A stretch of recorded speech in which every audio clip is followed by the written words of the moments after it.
When I talk to indie game developers, people who are making their own games on their own terms in their own way, I find that people normally say a couple of things. They usually say a couple of things. One is, it's tough, you need to work harder, you need to be dedicated to it, there's no obvious answer to how to succeed.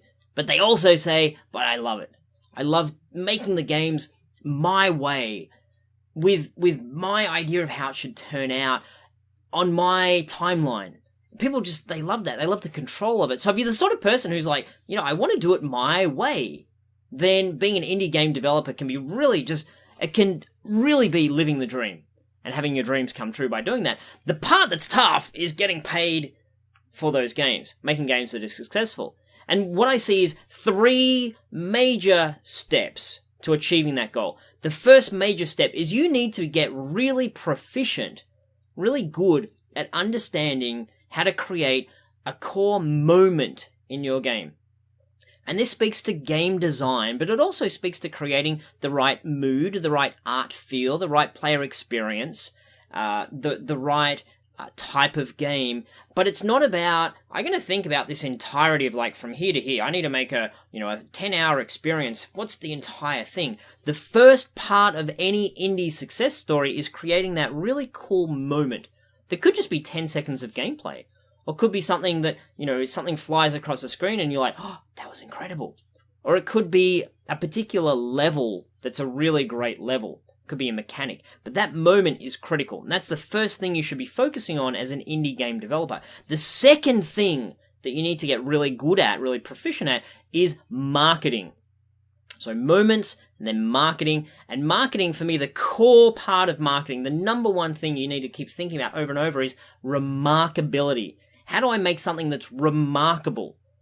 And remarkability is inherent within your product, but it also captures the entire marketing and communication and the feel for it. Again, it wraps all the elements. It wraps design, it wraps art, it wraps characters and story, if you've got those. It takes into consideration who it is that's going to be playing your game and checking it out. But that remarkability at its core is, I play your game and then I want to tell someone about it. Or I see a video of it and I say, I need to play that game. That looks really cool. I haven't seen that kind of thing before. Or, ooh, they're doing this and that. Or, whoa, what just happened there? Or that, how dare you say I wouldn't be able to, it's too hard for me to beat. Whatever it is that's the remarkability, that's the second part. And that's tough, my friends. That's something that you need to practice on and work on. And to get better at, and to really study how do people go about creating remarkability and how do they go about marketing that remarkability. So moments, marketing or remarkability, and the third one is money.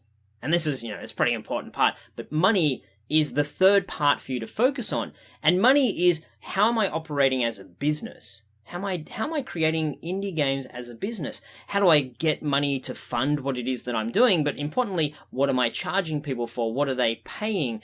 Where am I putting my game? How am I distributing it? Am I putting on Steam? Am I making mobile games? Am I making one small mobile game and then making a sequel to that? What's your business strategy? How are you asking people for money? And what is it about your product that's worth getting money? And how are you funding yourself? So they're the 3 big major components. And if you master those 3, you don't even have to master them. If you're pretty good at them, or if you get them, or if you're starting to do them, then you will maximize your chance of success. You'll accelerate your success the faster you get there. So moments, marketing, and money. And then there's a 4th aspect that wraps them all together. And you guessed it, it starts with the M as well, motivation. Motivation is key. When you're an employee in a studio, you have someone walking around like, where's my thing? And, oh, that's looking great, and keep up the good work.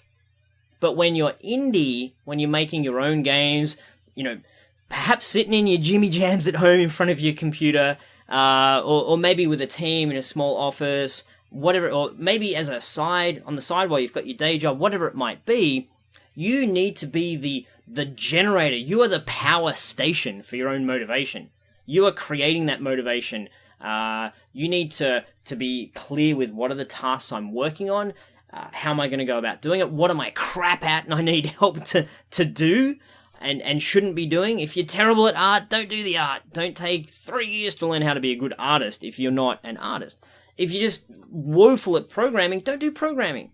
Contract it or team up with someone or work in an engine that's drag and drop and make something simple but fun and quirky, etc. But motivation is so core. And that's a lot of what I talk about in my programs is how do you keep going? Like what's your goal? What's your dream? What actions are you taking? How are you holding yourself accountable? And how are you ensuring that you don't give up on the dream? And I've said a lot, the number one reason that indie games fail is because they never get finished. So if you finish your game, you're right up there in the elite. You're in a very special group of people who actually get it done. If you get your game finished in a way that is what you wanted it to be, then you're super elite.